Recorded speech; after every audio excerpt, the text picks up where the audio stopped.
of our school. But again, just super, super glad to be here. And what an amazing team we have. Molly Prince and Sarah Gahan. Yes, let's clap for them. And it's just been so amazing for me to work with these ladies and support you all and support your students in this journey, right? It's a journey, and I'm a part of that too because I'm a ninth grader towards them getting admitted into college and going where it is they are supposed to go. So again, welcome. We have a lot of information to share. It'll be good. I see some notepads out. Hey. And if you don't take notes, it's okay. We will send the presentation. And for those on Zoom, hopefully you can hear me loud and clear. We will send the presentation out so you all have a copy of it, okay? Yeah, so let's go ahead and dig in. And what we'll do is, because of the information we're sharing, we're going to wait till the end for questions. Okay, so just jot them down and just remember them in your mind. So we're going to move forward and talk about our goals for the presentation. And I'm going to grab the clicker and hope and advance the slide. To click the down one. I did. Okay. Okay. Come on, baby. Okay. Let's see here. Let's see. Well, as that's happening, what I'll share is what we're going to talk about today. We're talking about the general timeline, right? As 9th and 10th grade families, you know, what should our students be thinking about and what should we be thinking about now for them as they move forward? So we'll discuss that. Also, we'll give some year-by-year advice for us in terms of each grade level and what our students can be working towards for college admissions. And then as well, we got to talk about the testing plan. So we'll go through standardized testing 101. Also talk about how colleges make decisions and an overview of our program and how we can best support you and your amazing students. And then we'll mention some helpful resources that you all can plug into. Maybe some of you all have already, especially if you have a student that's in college now or one that's closer to it than your 9th and 10th grader. Definitely want to share some of those resources that we have found helpful as we're working with students. So that's the goal, right? A lot of good information. And so we definitely want you all to be informed and leave empowered to be able to best support your students. Dr. Johnson, do you think you could maybe step a little bit closer to the computer? Yeah. So they can hear you with perfect, just like in between. Thank you. Thank you. Yeah, you just tell me where to go and I'll go. Perfect. All right, so next slide, please. We'll talk about the timeline.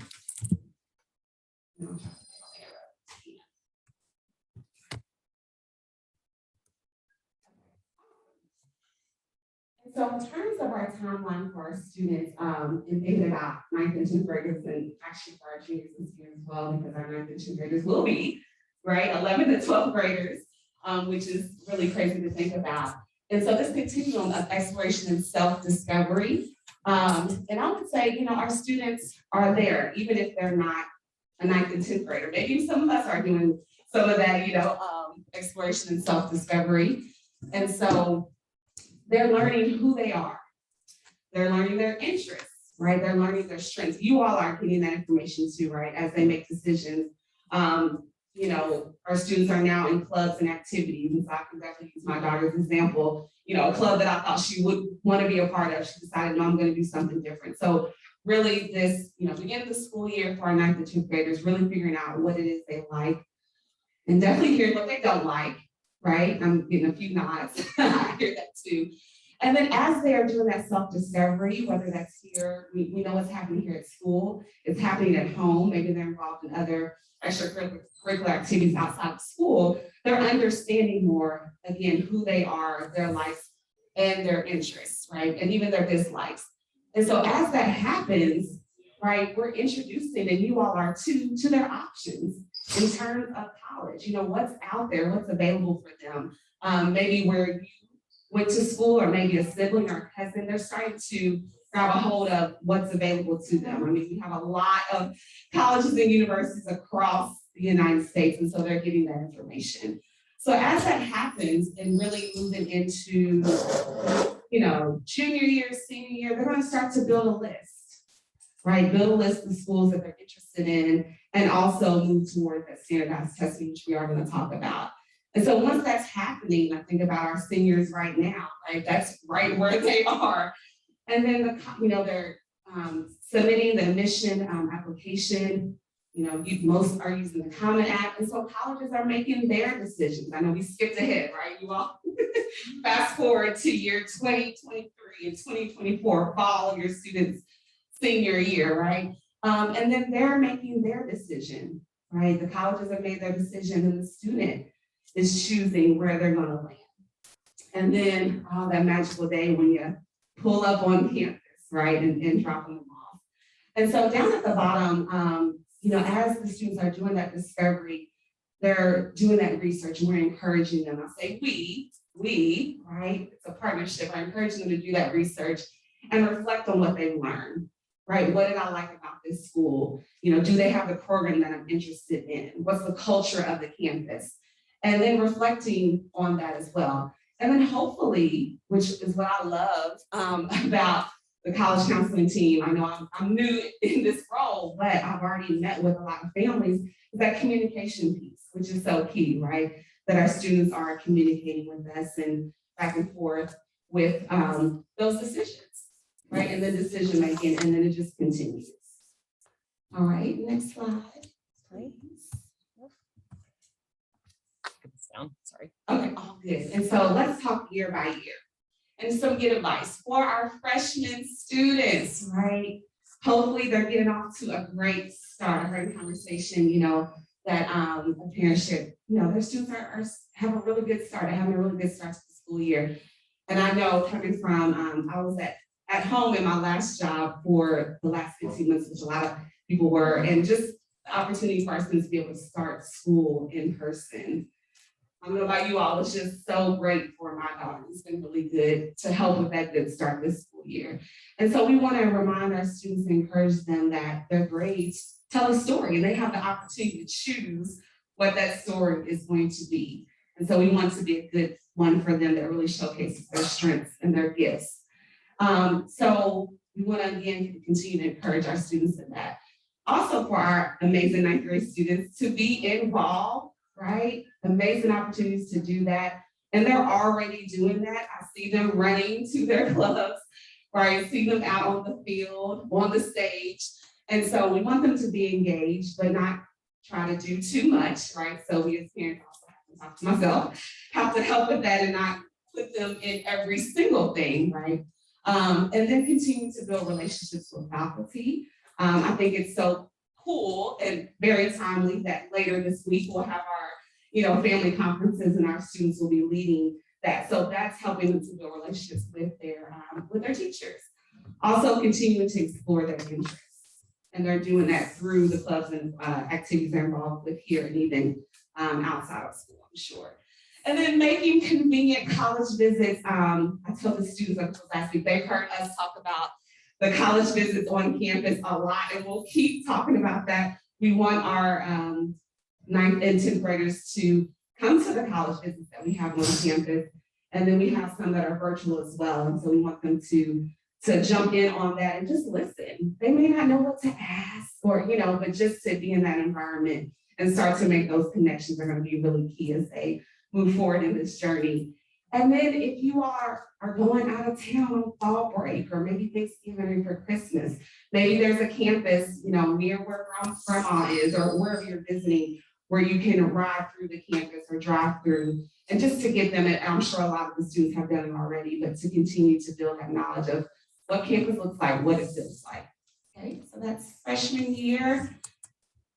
And then our sophomore students, we'll go to the next slide. I haven't mastered this yet. How do I get to the next slide when I'm on Zoom? It's all good. So Sorry. I love this first point, right? Can we say it together? I'm like, I got the mic now, so you have to participate. Let's say sophomore stride together. Sophomore stride. You all sound great. I'm not gonna make you repeat it because you'll be like, who's this lady? But I love that instead of the slump, right? It's so easy to think about that because freshman year it's new, and then sophomore year is like, I've been here already, but we really want this to be a great year for our sophomores and continued engagement in those extracurricular activities and taking those leadership positions. And our students are ready to do that. They truly are. So we want to encourage that. We want them to use the summer wisely. Maybe some of them are able to get employment, depending on the age or there are, academic summer camps that even some of our local universities offer that students can take a part of. I think about, because I remember getting emails in the newsletter about that. Western Kentucky offers the Center for Gifted Studies, so they have a lot of summer program, and I'm sure a lot of our collegiate students maybe have done some of those things before, but using summer wisely, and then continuing on like with ninth grade, exploring colleges and coming to, yay, the visits on campus. And then we move into course selection and really helping our students be intentional about the classes that they take junior and senior year, and that can help lead to maybe their program of study in college, right? Because the college admission offices are going to receive that transcript. And, if they're applying into, and they want to do business, maybe they're, thinking about taking the entrepreneurship classes that we offer here. So just really being intentional about the things that they're interested in and want to study. And then, of course, consider extra opportunities like the Global Citizenship Program and the Guild. Okay. And then junior year, I love this, invest and engage. And this really theme is all throughout, right? We want our students to stay strong and stay focused academically. And then again, those leadership positions and responsibilities that they can explore and be a part of, whether that's here at school or in other organizations they're involved in. Oh yes, that third point, right? Because students are going to be requesting for teachers to write recommendation letters for colleges, or maybe scholarship programs that they're going to be applying to. And so we want our students to have, and not just for that reason, but it's important to have a good relationship with a faculty member, because, and they're going to be writing that letter to share how that student did academically, what's their character, and how they would be a good fit for that college or that program that they're a part of. Of course, they're building that college application list, executing standardized testing plans. It's my third time saying it. I'm not even going to say it. You all can read that. Second to last bullet point, and thoughtfully considering summer plans as well. And then the last year, senior year, we've all heard about the senior, and what's the senior, senioritis. We've heard that word before. Maybe some of us experienced that when we were in high school, right? Not gonna point any fingers or anything, maybe that was me. But we want our students, of course, to stay engaged all year long. Every single semester, every single class matters. Our seniors are finishing standardized testing if needed, and then narrowing down the college list and the strategy of how they're going to apply, and then getting to completion. That's what our seniors are working on now. That's what we're championing with our seniors to get that done and get those scholarship applications submitted as well. And then the senior speech, which I think starts next week, maybe? Yeah, the 30th. I know, Yeah. I'm excited. It's my first time being a part of that, of course, and so I'm excited for our students to share what's on their heart and what they want to share with the student body in terms of their growth here and their time here at Collegiate. So that's our timeline. I went through that fast, didn't I? Are you all like, can't believe my student's going to be there, but it'll be good. So I'll turn over to Molly to talk about standardized testing. Yes. Yeah. Okay. Thank you, Candace. That was awesome. Okay, so standardized testing is something that we get a lot of questions about, both from students and their parents, guardians, families.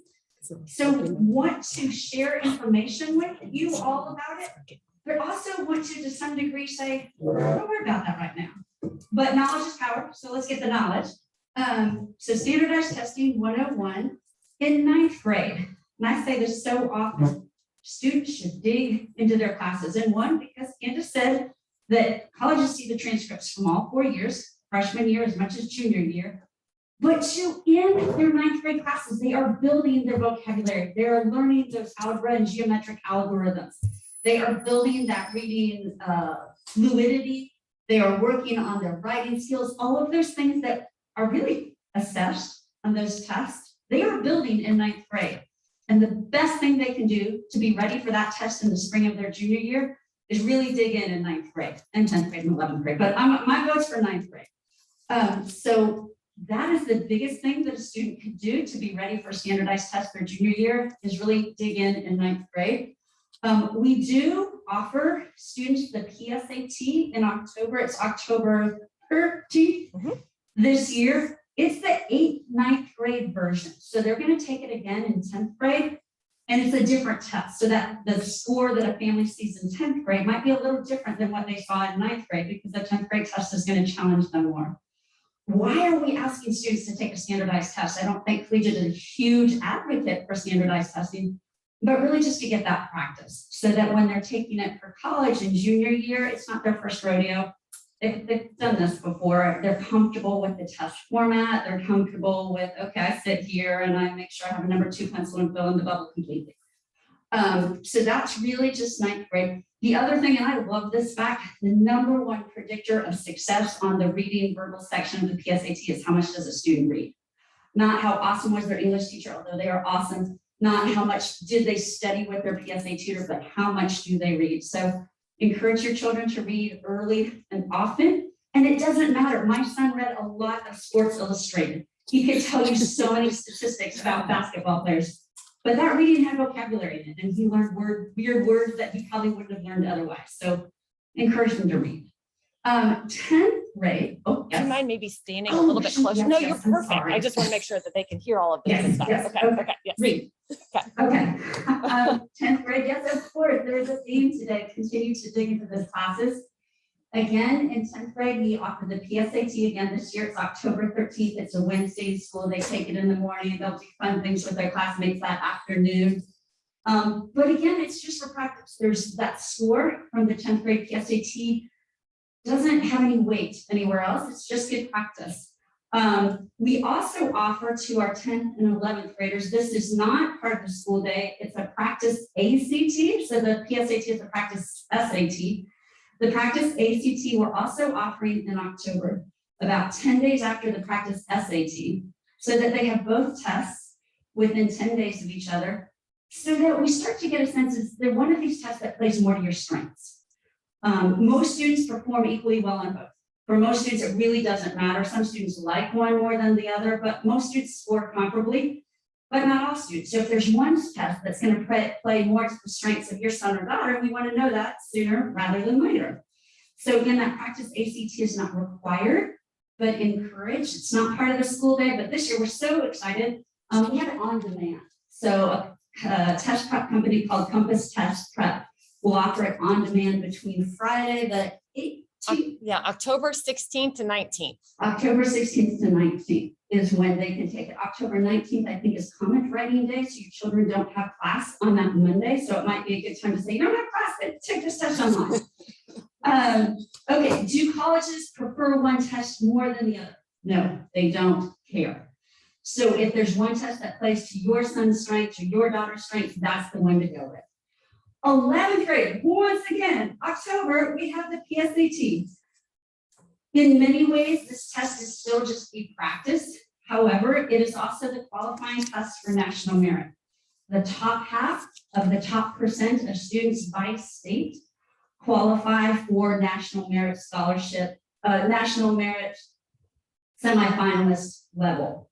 That is by state. So qualifying score in Kentucky might be different than a qualifying score in Virginia or New Mexico. So we always kind of look for what we call the index, the national merit index. Other than that, other than national merit, which is again the top half of the top 1%, there still is practice. And then not long down the road, we offer the practice ACT, so that we now in 10th grade and 11th grade had two scores within 10 days of each other that help us know, is one of these better for this individual. Most students, not all, we'll talk about why it's not all, but most students take their first SAT or ACT in the second semester of their junior year.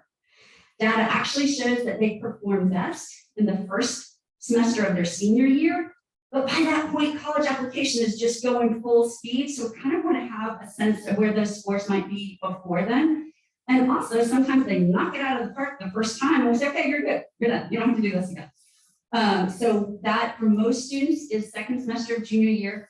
If the student is pretty advanced in her or his math path, sometimes we'll do it a little bit before then, because area of a rectangle and perimeter of a triangle seems like a long, long time ago to them. We do want to make sure a student has completed Algebra 2 before taking it, because the test assesses Algebra 2. And also because Kat Crawford in her Algebra 2 just knocks the ball out of the park in the standardized test prep. So we want to make sure that they have the chance to take advantage of that. So if a student is taking Algebra 2 in the junior year, we usually say, hey, let's wait till May or June for that test. Most students, not all, but most students take it once, get a benchmark, realize, okay, this is the area where I need to work. I need to invest a little bit more energy in probability, or a little bit more energy into the speed of my reading comprehension, and take it again. We encourage them not to take it again before they figure out, well, where do you want to grow? And then what can you do to grow that way? Some students take it a third time in the fall of their senior year. The average is 2 times per student. Okay, so all of that said, interesting information, good to know, knowledge is power. But hopefully you've also heard that our testing landscape is absolutely shifting to a much more test optional situation. I agree, thumbs up, because there are a lot of amazingly bright people whose biggest skill is not filling in bubbles. Additionally, these tests, there's a lot of data shows, one, they're not great predictors of a student's success in college. And 2, there's some biases in how the tests are made. So for that reason, more and more schools are going to test optional. Right now, about 74%. I would put good money on the table, but by next week it's 75%, and the week after that it's 76%. It just every week there are more schools who are choosing a test optional landscape. So what test optional means is that the school says you can submit it if you want to, but you don't have to. And if you don't submit it, it won't be a ding on your application. We'll just look at the other factors more heavily. There are some schools that are test blind. All state schools in California right now are test blind, which means if you submit it, they're not looking at it. You can score 36 and it doesn't matter to them. So most schools though, again, almost 3/4 are test optional right now. I love humans. I really love humans. I also love spreadsheets. Let me just put that out there. So one of the things that we like to do as a college counseling team is go through school by school and figure out by school, by student, is it to your advantage to submit the score, or is it not to your advantage to submit the score? So know that that's something that our college counseling team does with the juniors, school by school, test by test. And what's wonderful is they can submit the score to one school where it seems like it will help and not submit it to another. Again, yay, spreadsheets and humans. Okay, this is just a sampling from Compass Test Prep, which I'm not advocating test prep, but I think they do a good job of presenting data of where the testing policy is right now, and just to show you kind of all the different testing policies that exist. So of the sampling they did of about 350 schools, 2.9% still require the SAT or ACT. About 45% are doing a test optional trial this year. They're going to try it, see how it goes. 7% approximately are doing a multi-year trial. 37% are permanently test optional. Of that 37%, about 20% have been test optional for a long, long time. This is not a new thing to them. And about 10% they're trying it new. And then again, there are those schools that are test free or test blind, that they don't want to see the score, they don't care about the score, they're not going to give it any attention. So that is the landscape today. I think it'll be slightly different next week. I think it'll be even more different a week or 2 weeks from now. So when our freshmen are juniors, it'll be interesting to see what conversation we have then. But that's what I have for you right now. Okay. Thank you. And here's the lovely Sarah. Okay, how are we doing? Deep breaths? Okay.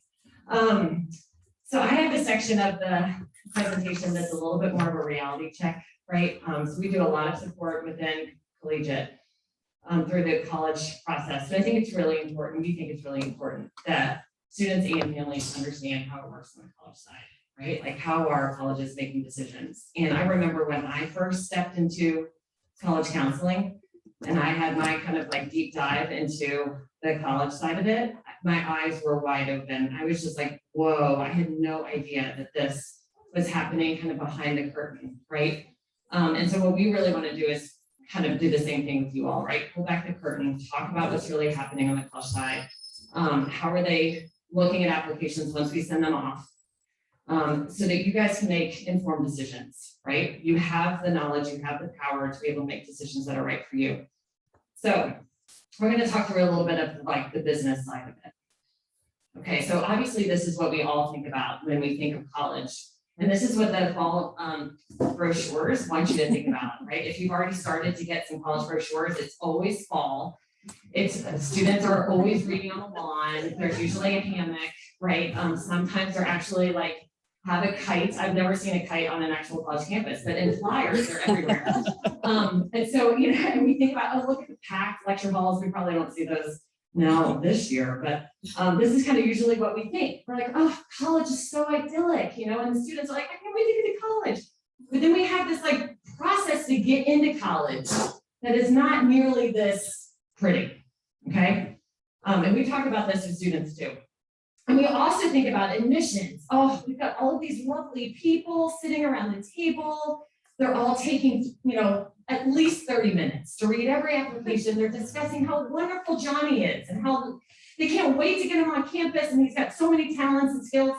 And that's not what happens, right? There is not really a committee. You guys know that numbers in terms of applications have gone through the roof across the board. We're talking hundreds of thousands of applications at some of these schools, right? And so they've become really sophisticated with how are they processing, how are they making decisions, who are they talking about, if they're talking at all. Okay. So the reality is that college admissions is a really big business. And there's a lot of money on the line. We talk a lot about the hottest seat on campus being the football coach. We actually think the hottest seat on campus is the enrollment director, right? Because if they don't hit their numbers in any of a million different metrics, that person's gone. Because the school is really depending upon admissions to bring in a diversity of students who can also help the bottom line of the university, right? They're looking for people who are going to fill the academic classes, people who are going to be in the band, people who are going to be on the sports field, people who are going to be big donors for that school long term. Every part of the university is looking at admissions and basically being like, deliver. And so they've got to be able to predict who is going to come onto their campus in the fall. In order for them to be able to predict who's going to come onto campus in the fall, they use very sophisticated data systems. And those data systems continue to impact the admissions process, right? So even in the 8 or 9 years that I've been doing college counseling, I have seen just kind of a total increase in the amount of data managers within the admissions office, right? Who are really tracking so many different metrics in the system.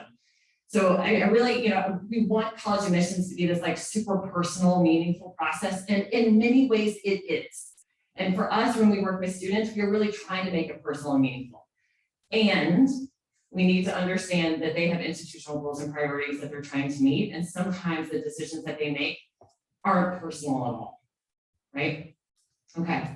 So this is a funnel. You don't need to read all of this, but this kind of helps us understand like, okay, they are starting, you know, with this big funnel. We talk about the rep visits. I love that Dr. Johnson is so excited about the rep visits. I love the rep visits too. One thing that I saw a lot my first year is the reps would come in and we would have like 20 students in the room, all different students. And that rep is like, you should apply, you should apply, you should apply, every single person, right? And they're coming back into our offices and they're like, they said I should apply. And I'm like, yes, they did really like you. You made a good impression. And that's their job, is to get all of you to apply. Because what a school wants is to have a huge number of applications so that they can have a lower acceptance rate. Okay, it's not because they have more spots in their class this year. It's because so many different factors, including rankings. US News World Report came out just recently and it still made headlines, right? I'm still like, please don't let this make headlines. But one thing that's driving US News World Report rankings, right, is thinking about what is the acceptance rate. And so these schools are really sensitive to that. They want their acceptance rate to continue to drop because people see a lower acceptance rate and they think this is a highly selective, more in demand, better college, right? It's not, but we have to kind of like unpack some of that, right? There's just a lot of pressure on these numbers. And so what they're trying to do is the non-stealth inquiries or like the actual real inquiries, like students are interested. So one thing we tell students all the time is like, don't be a stealth applicant, which means you have no contact with the school at all. Like you haven't shown up for the rep visit, you haven't clicked on the website at all, you haven't opened up an email, you haven't visited, because those schools, they know they're tracking your engagement. They know if you're not really interested. So what they're trying to do is they're trying to have this really wide funnel, okay? And then they're gonna have a lot of applicants who don't complete a file, so it keeps getting narrower and narrower. They got accept admits, they finally decide who they're gonna admit, and then these are the students who show up on campus, right? They really care about this number, but in this process, this funnel keeps narrowing, and that's big business. There's so many touches along the way that are helping them kind of understand, are they gonna be able to hit that bottom line that they're looking for? Okay, so a college business formula simplified. I talked about the lower acceptance rate, that's really important, but a bigger factor is the yield rate. These schools wanna know, if we offer you an acceptance, are you gonna say yes back to us? And sometimes that's, hard to think through. So it's talking about in terms of dating. It's like, if you ask somebody out, are you gonna ask them out if you think they're gonna say no? Like, hopefully you've kind of like paved the way, you're kind of like expecting it. Or you're asking someone to marry you. It's like, okay, hopefully that ask is not a surprise. And so it's the same thing with the students. It's like, okay, they're trying to really understand along the way, do you like us? So if we say yes to you, how likely is it that you are going to accept our offer of admission and actually show up? That yield number is now the #1 influencer of the US News and World Report rankings, okay? And other ranking systems too. So there are all these different ranking systems, Forbes, all of these companies have now gotten in the college ranking game. And you would know US News and World Report kind of started the ranking system because they were failing as a publication and decided to kind of have Hail Mary and say, like, let's come up with something new, let's rank colleges. And it took off, it worked, but it has since kind of put all of this kind of unnecessary pressure on colleges and the admissions process. So they really care about kind of what is the lowest acceptance rate, what is the highest yield that we can get, and that equals into better bond ratings and higher rankings. So again, this translates into money.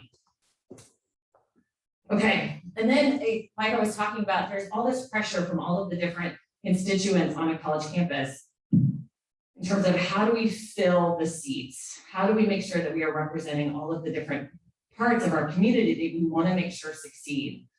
And so not only are they thinking about kind of what are the academic programs and the academic preparation of a student, but they, the athletic department, coaches are submitting to admissions, like here are my top 5 athletic recruits, right? Those have a hook in the process.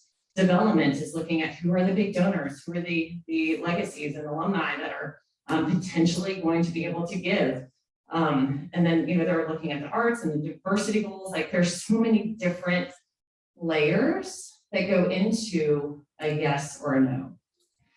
And I think sometimes our students put pressure on themselves that it's like only their application. And their application really matters. Like that's what they can control. And that is a really big piece of how colleges see them and understand their voice, right? So it is a big factor. And at the same time, I want to be like, your essay was amazing.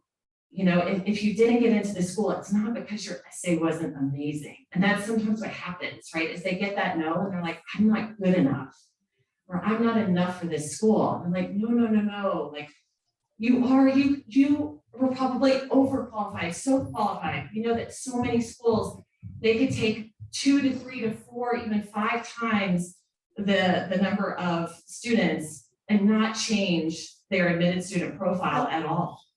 They just don't have the space, right? And so they're having to kind of make decisions based on a whole number of factors, a lot of which our students can't control.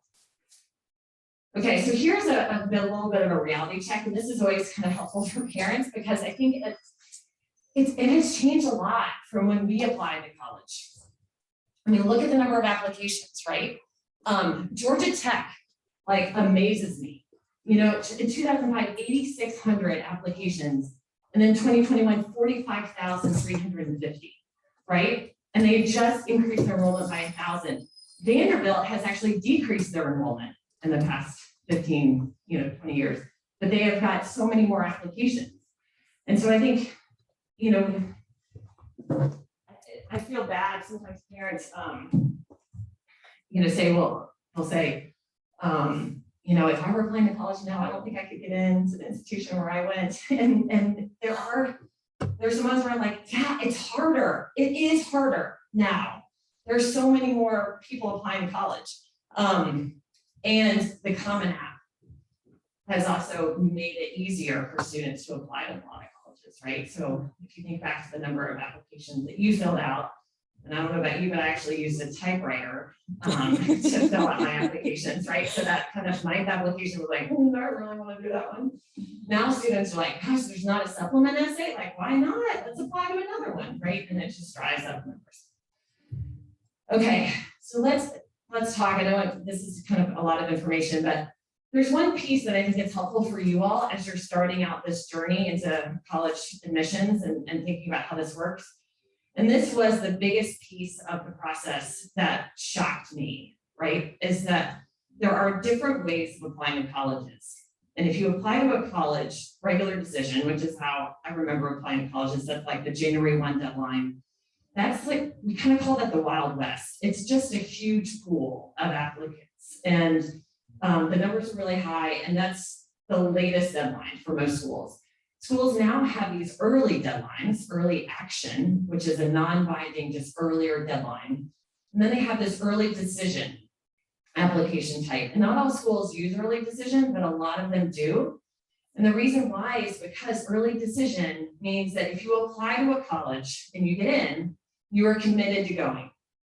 You sign a contract, you all sign the contract, like students sign a contract, you all sign a contract, we sign a contract saying if this student gets an early decision, they are going to attend. And then your process is over. You find out mid-December, you have to withdraw your applications to all of your other schools, and you're signed, sealed, and delivered. It's like, let's get the sweatshirt for the holidays and call it a day. This is really great for some students who know where they want to go, and for some families who know that financially this is a workable option, right? But it's not necessarily a great option for everyone, which is why early decision has an advantage, because the numbers are much smaller. But the school likes early decision because it's 100% yield, right? They know that if they accept, then the students are coming. And thus it drives up, it kind of balances out their yield numbers. So they love this. So essentially what happens is we've got two different application pools. This is what blew my mind. So let's say that, at this particular school, these are all of the applications in this big pot right here, okay? And this is regular decision, which is gonna be like this, a huge part of the pie of the number of applications. And then early decision, this is the number of applications. But this school is going to take 35 to 55% of their freshman class from early decision. A lot of schools that use early decision will take half the class from this tiny sliver. And they'll take half the class from this big piece of the pie, okay? And so what happens is that they publish this as their admitted student profile. So if you go on any college's website, they'll say our admitted student profile is 3.6 GPA, and our average ACT is a 28. Sometimes they'll give you a range, right? But what they don't tell you is that actually there are very few students with that profile on campus, okay? Because what happens is for the early decision applicants, they're going to go a little bit softer. Because they're taking half of their class and because there aren't as many applications in that pool, but they want that 100% yield, they're going to go softer early decision. So they may have an admitted student profile from ED that's a 3.4 to 26. So what does that mean for the regular decision admitted student profile? It averages out, right? So then you're looking at, to get in regular decision, you probably have to have a 3.9 and maybe a 33 ACT, okay? So you've got half the class on campus with a 3.4 and a 26, and half the class on campus with a 3.9 33. And you have very few people with a 3.6 28. And so when we are working with students and, they'll come in and they're like, I've got a 3.6 and a 28. This school should be a target school for me. This might even be a clear admit. Our next question is, do they have early decision? How are you applying to that school, right? Because if you are applying regular decision to that school, you are now below profile. That's what blew my mind. I was like, whoa, no one's talking about this, right? But It's very real, and colleges won't oftentimes break down the numbers by application type.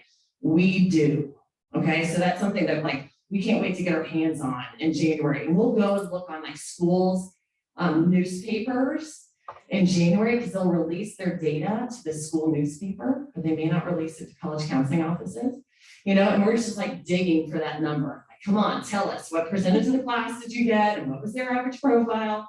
Because we really kind of use that to help students figure out, okay, what schools are reaches for you, what are targets, what are clear nets, okay. Okay, this is just an overwhelming slide where it just talks a lot about rankings and how intimidating they are. And this is something that we try to really not talk about a lot in our office, just because I think the rankings are all dependent upon different factors, and those factors may or may not be what's important to your student or what's important to you. And so we really try to help students, like, don't think about, you know, if the school is ranked 8th, like according to who, according to what? What's important to you? What is your ranking system? Right? What are the 5 or 6 factors that are going to drive your decision? Focus on those, and let's do our research focused on those, okay? Because you can develop your own internal ranking, and that's all that matters. Okay, let's talk about a few trends here. Okay, application numbers continue to increase in many institutions. I didn't think that this would actually, it's like one of those bubbles. It's kind of like the housing bubble where I was like, I keep expecting this to pop. And then COVID hit, and it's just like ballooned, because you can think of COVID as this like big question mark for a lot of students. They couldn't go visit schools all of a sudden. So they were like, gosh, I don't know as well which schools are on my application list. And there was a lot of uncertainty. They were like, I'm not sure if I want to go away. I'm not sure, like, am I going to be remote? I don't know if I want to pay this much money for remote. So students last year just like applied in droves. I mean, the numbers were insane. We remember when Colgate University sent out an email and they're like, we saw 104% increase in applications in 1 year. 104% increase in applications, they doubled. We were like, what is going on? And so the numbers are just, you know, driving up.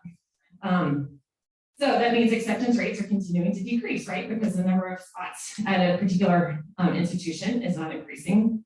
They're continuing to fill a big portion of their classes through the early decision pools.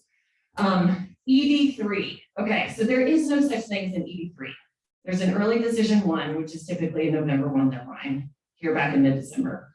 There's an ED2 that is typically January 1 or January 15th deadline, you hear back in February. Not all schools have those, but some do.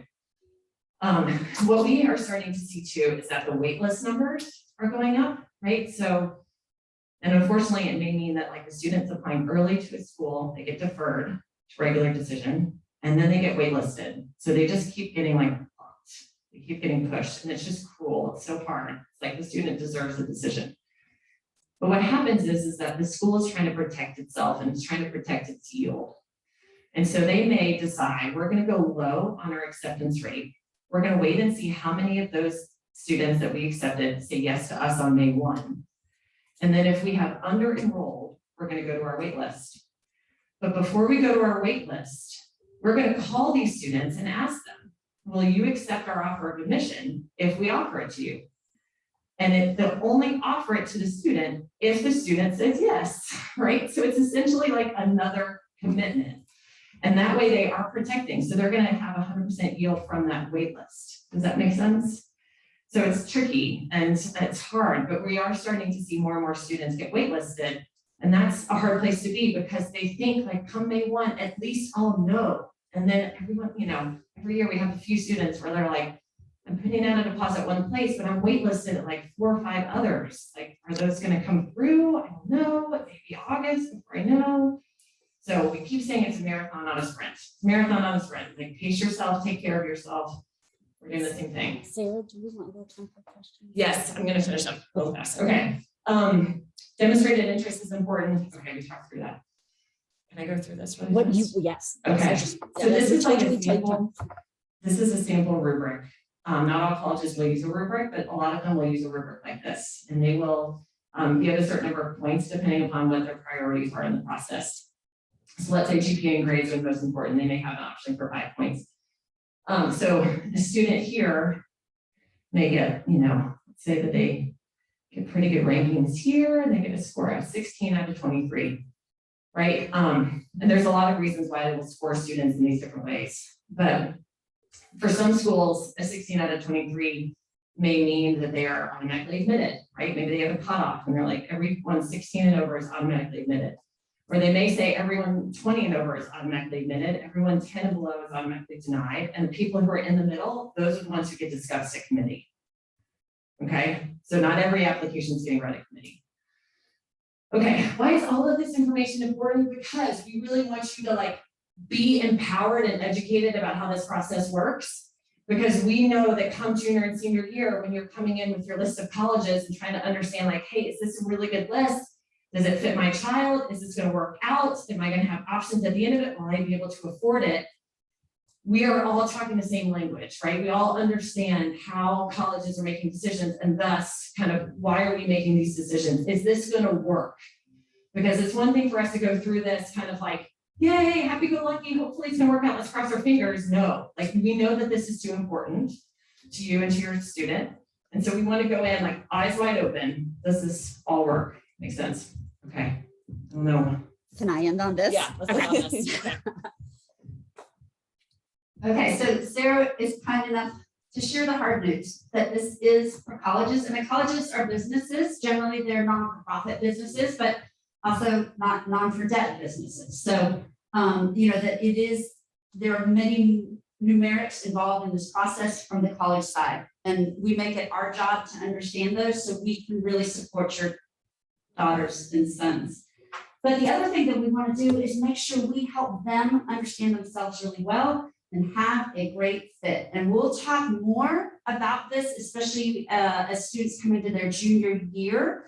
But just so you all can have in your minds, what our goals are. Our goals are to understand all of the data that Sarah shared, because it's important, and also to understand your children. And we want them to find a college that is an awesome fit for them, that when they get on that campus, they know that this is a great place to grow stronger. So what does that great fit look like? We have 3 priorities. One, that they have academic and social options they're excited about. If they wanted to major in engineering and the school to have a poetry club, we want to make sure it has that. If they don't really know what they want to major in, but they want to find a campus where there are lots of activities and other people who are like-minded, we can help them find that. So that academic and social fit is important. Second part of that is we want them to get into the school. We want them to get to March or April of their senior year and have options in front of them to choose from. So when we help a student build a list, we'll put some reaches on there that may or may not work out, but let's give it a try. But we'll definitely put some schools on there that we think, yeah, that's a really good bet. And we'll put a couple schools on there that we're going to call a clear admit, a slam dunk. We know you will get in there. So that they, within that fit, it's a school that they like. There's schools that they're going to get into.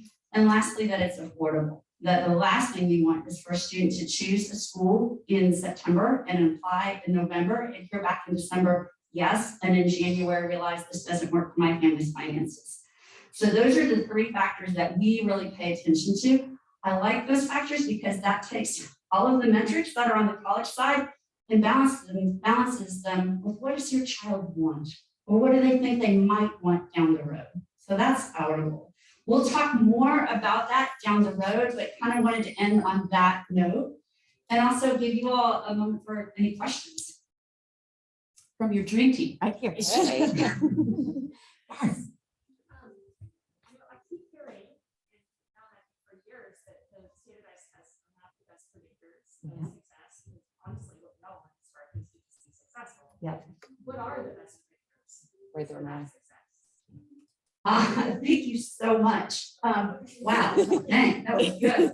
Okay, so a great study on, and I think it was not too long ago, on future job satisfaction. And certainly our careers are not only the only way in which we're successful, but I do think a person who is satisfied with his or her career can find lots of satisfaction in other areas as well. So what are the factors that students who or adults report being really satisfied with their jobs found in their colleges? They took a course with a professor who made learning exciting, not necessarily fun, maybe fun, but exciting. They worked with a professor who cared about them personally. They found a mentor who encouraged students to pursue personal goals. They worked, even if there wasn't another adult involved, they worked on a project across several semesters that they were excited about. They participated in an internship and they were active in extracurricular activities. So these are the factors that they'll find on a campus. And these are the factors that we're going to encourage them to pursue for success. I'm not sure that answers it to a T, but I think it's a really clear message that we try to share with students often. And I know in Candace's presentation early on, again and again, we heard the word engage. These are all about a student engaging, and it's that engagement, whether at Eastern New Mexico State or at Vanderbilt, wherever, if they're engaged, they're going to find that success. There's a book I really love called Where You Go Is Not Who You Will Be, and it digs into that more. Frank Bruni, really wonderful book. Just digs into that idea more of college. We're college counselors, we love college, but it's not the name of the college that predicts the success. It's what do you do there? What do you dig into? What do you take advantage of, and how do you grow there? That's our soapbox, because we believe it, but the students hear it all the time. We hope that's also what they hear at home, that again, if they can get that message in stereo, I think it helps them realize, oh, I can find my passion and pursue it all sorts of ways. Please. I was just gonna say, in addition to that, I mean, the standardized tests were originally designed to predict academic success in the first year of the program. That, along with your grades in high school or college, if you're applying to graduate school, those were good indicators of how well you would do academically. It doesn't have anything to do with how well you're going to do beyond college. Right. And it is much more about finding your talents and being supported and encouraged and, you know, finding a career that's a good fit for you and all those things. So I think that's why a lot of colleges and universities are just saying that standardized tests don't really help us produce healthy, happy, successful graduates. Let's consider others. And I totally agree. And then they also have found that they're not even a great predictor of the first year grades, that a much better predictor of that is how did you do not on one Saturday in October, but 4 years in high school. Thank you. Yes, please. Oh, glad you were first. Two things. Did you say that you will have more meetings about like the financial side and those things? Okay. And then the second thing is, I know you've had these amazing camps that have gotten really popular and successful.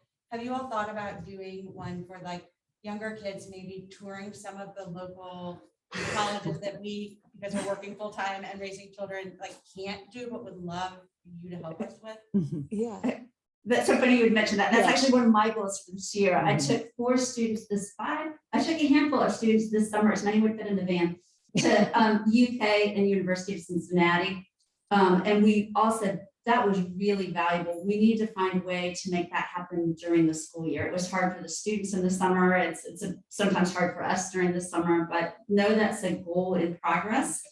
Kind of collegiate schedule is full of lots of exciting things, which sometimes makes it difficult to add another exciting thing. But that's definitely something that we want to have happen. Do you, does the school recommend, I know other schools have talked about different tools, like apps and things that we can plug into when you don't know, is it something that the schools can help the kids with or that you recommend? Absolutely. So these are all of the things we do, and it's not on there. But we use a program called SCORE. It's SCOIR. Students will get hooked up with it in spring of their sophomore year, and parents will get hooked up with it in spring of their sophomore year. And it does exactly what you described. It helps them, they can go down the list and say, these are the things I want in my college. And then here are these colleges that have those.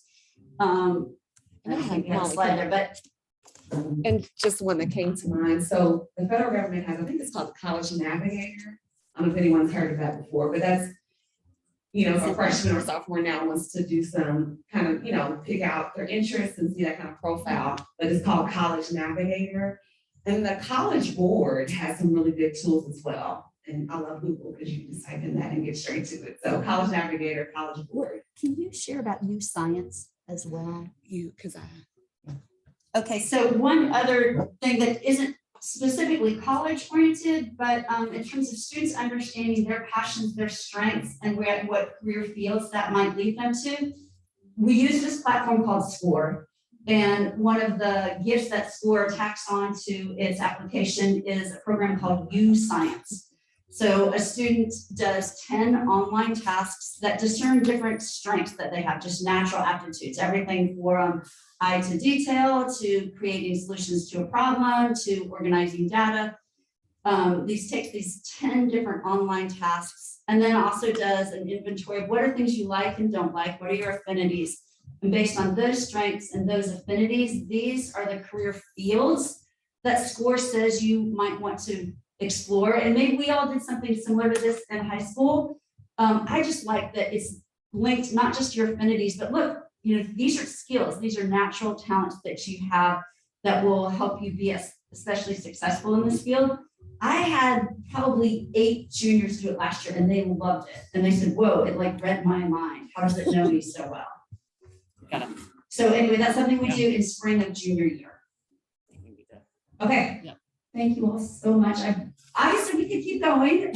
Please reach out to us with questions and know that we are excited to work with your sons and daughters soon. Thank you, guys. Thank you. We got another bird coming in. Okay. Yeah, all right. All right, that was. Yeah, we got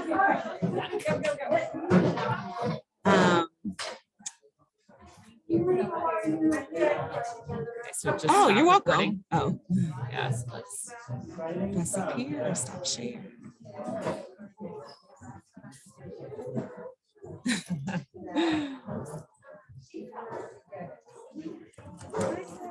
Hi, Marcia.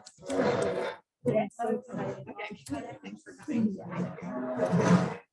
Yeah. Did you have a great job? Yeah. Did you have fun? Yeah. Okay. It's good to see her.